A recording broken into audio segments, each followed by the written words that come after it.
काबा पर हमला, 500 से भी ज्यादा हथियारबंद सिपाही, एक झूठा मेहदी और एक ऐसा हादसा जिसने पूरी दुनिया को हिलाकर रख दिया। लेकिन क्या आप जानते हैं, ये पहली बार नहीं था। काबा अल्लाह का घर पर इससे पहले भी कई बार हमला हुआ और सबसे हैरान कर देने वाली बात यह है कि काबा पर सबसे ज्यादा हमले मुसलमानों ने खुद किए। पहला हमला रसूलुल्लाह की पैदाइश से पहले अरब का सबसे ताकतवर बादशाह अब्राहा 60,000 की फौज और हाथियों के साथ मक्का की तरफ बढ़ा। उसका मकसद काबा को गिराना, लेकिन अल्लाह की तदबीर कुछ और थी। अब्राहा की पूरी फौज मिट्टी में मिला दी गई, काबा बच गया और ये पहला मिरेकल था जिसने पूरी अरब को हिला दिया। दूसरा हमला यजीद, लेकिन इसके बाद आया वो दौर जिसे सुनकर आज भी दिल कांप उठता है। यजीद करबला के मैदान में इमाम हुसैन रदियल्लाहु अन्हु और उनके अहले बैत को शहीद करवाने के बाद यजीद का जुल्म यही नहीं रुका। उसने पहले मदीना को तबाह किया, 3 दिन तक सहाबा और उनके बेटों का कत्लेआम किया, औरतों की इज्जत लूटी, घर उजाड़ दिए और फिर उसने मक्का की तरफ रुख किया। 40 दिन तक मक्का पर हमला हुआ। पहली बार काबा पर बमबारी की गई और इतिहास में पहली बार अल्लाह का घर आग में जल उठा।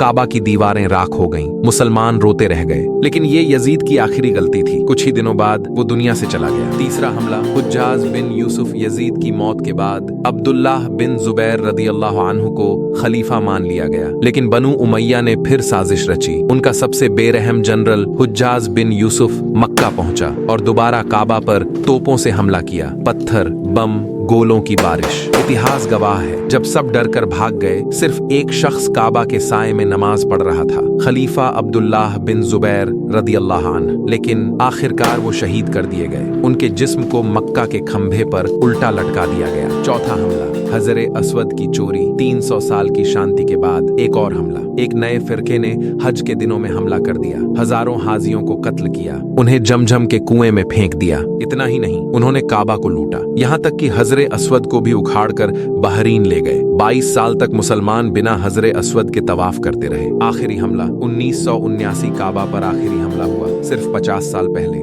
1979, एक फेक मेहदी, 500 हथियारबंद लोग और मक्का की मस्जिद हराम। जुहमान नाम का एक नौजवान माइक छीनकर ऐलान करता है, मेहदी आ चुका है। उसके गनमैन मस्जिद को चारों तरफ से घेर लेते हैं। सैकड़ों मुसलमानों को कैदी बना लिया जाता है। गोलियों की आवाज गूंजती है, खून बहता है। आखिरकार सऊदी फौज ने इस बगावत को कुचल दिया। लेकिन ये वो दिन था जिसने पूरी उम्मत को हिलाकर रख दिया। इतिहास हमें एक बात सिखाता है, काबा अल्लाह का घर है। कोई भी ताकत चाहे कितनी बड़ी क्यों ना हो, कभी इसे मिटा नहीं सकी। ना यजीद, ना हुज्जाज, ना जुहमान, और कयामत तक अल्लाह का घर महफूज रहेगा।